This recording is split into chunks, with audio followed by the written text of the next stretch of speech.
And I'm Gene Grant here at the table with this week's Line Opinion panelists. We just heard from some New Mexicans who traveled to Standing Rock to support efforts there to halt the Dakota Access Pipeline project, Laura Sanchez-Rivey. And as you've read about the opposition to the project, do you see a connection between environmental issues here in New Mexico and Standing Rock? It's based on not just the interview we just heard, but it seems pretty clear there was a thing there for New Mexicans. We immediately responded in a very deep way. What did you make of that? Well, I think a lot of New Mexicans did. I still think it's a very divided issue here in our state as well.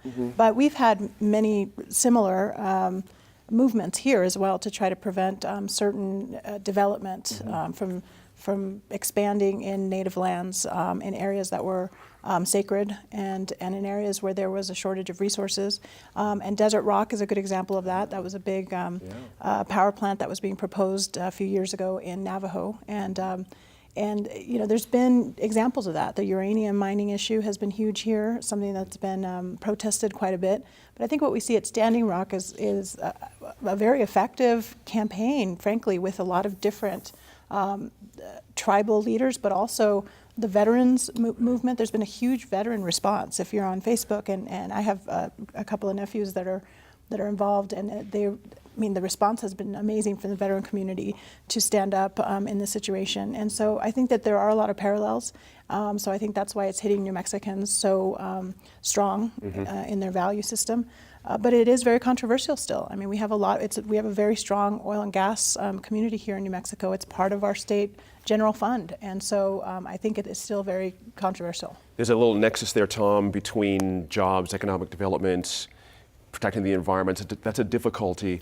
But it was interesting. I think it was Lynette in the interview. She mentioned also the spill at Kirtland Air Force Base as well. So there's things there that make us sensitive to this kind of thing about water. Oh, absolutely. Has something risen in the public consciousness when it comes to water because of this situation, though?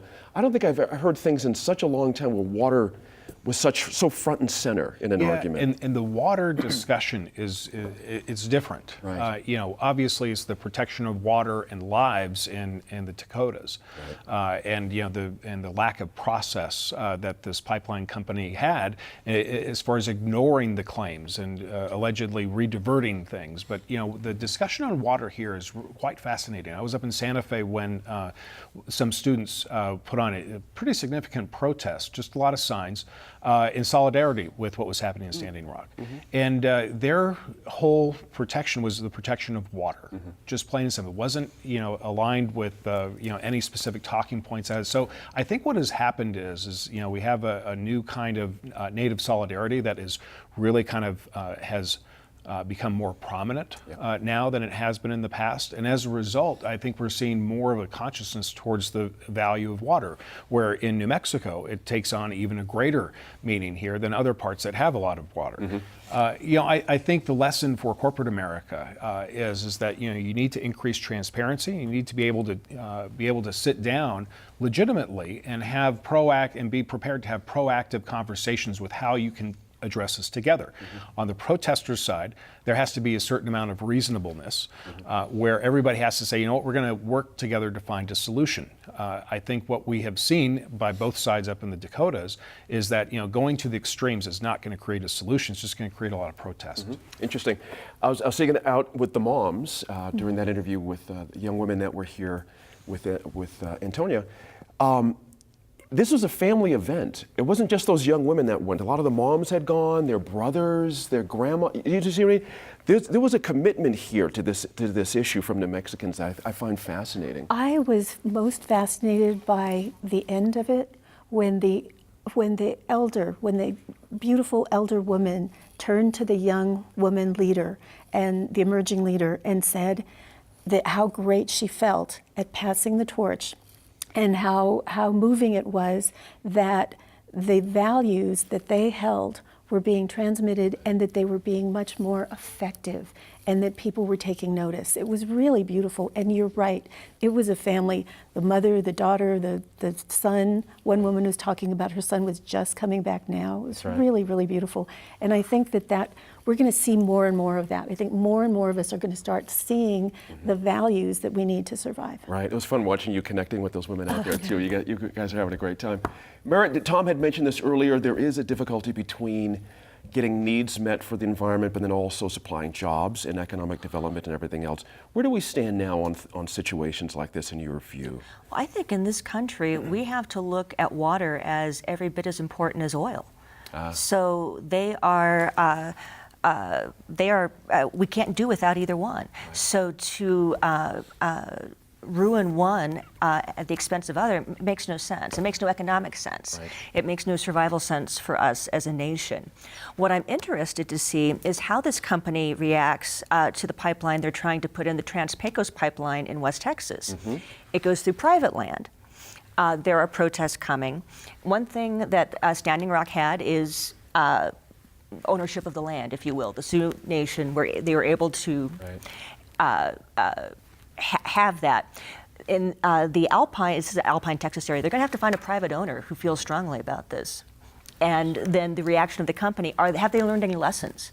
Right. Are they going to go charge forward the way they had before, or are they going to have some community discussions and talk about impacts and mitigating effects? So from a New Mexico point of view, water to me is every bit, if not more precious than oil and gas. We need them all. That's right. That's right. Is water priced appropriately, Laura Sanchez-Rivey? I've heard people say that we price it so cheap it undermines the value, so to speak, of we have for water.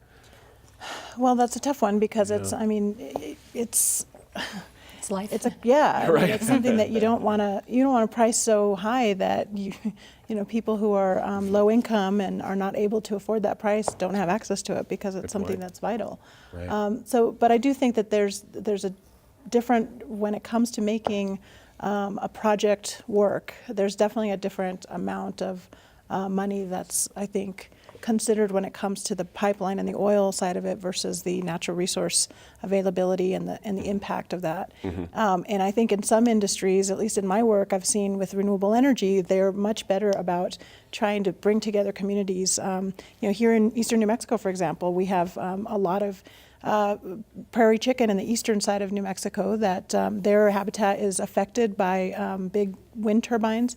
That's an industry that's been better about reaching out to environmentalists, reaching out to local landowners, reaching out to folks to try to talk about mitigation issues. Mm-hmm. Same thing with transmission lines, especially when it comes to like SunZia, for example. Here in New Mexico, we've just had a better track record. But these are developers that I think have learned from their past mistakes. And I think Merritt is exactly right. Once you realize that you can put the money into the development and litigation costs, or you can put the money into the front end outreach and trying to prevent more of it. And at the end of the day, the prevention tends to be much cheaper than the litigation side. Mm-hmm. And so I think that those are the kinds of lessons that we need to learn, and this will be an important case study for that. Yeah, good point there. Thank you all. Good topics for a good Friday night. All right. I'm Gene Grant. Thanks for joining us for New Mexico in Focus. We appreciate your time and effort to stay informed and engaged. We'll see you next week in Focus.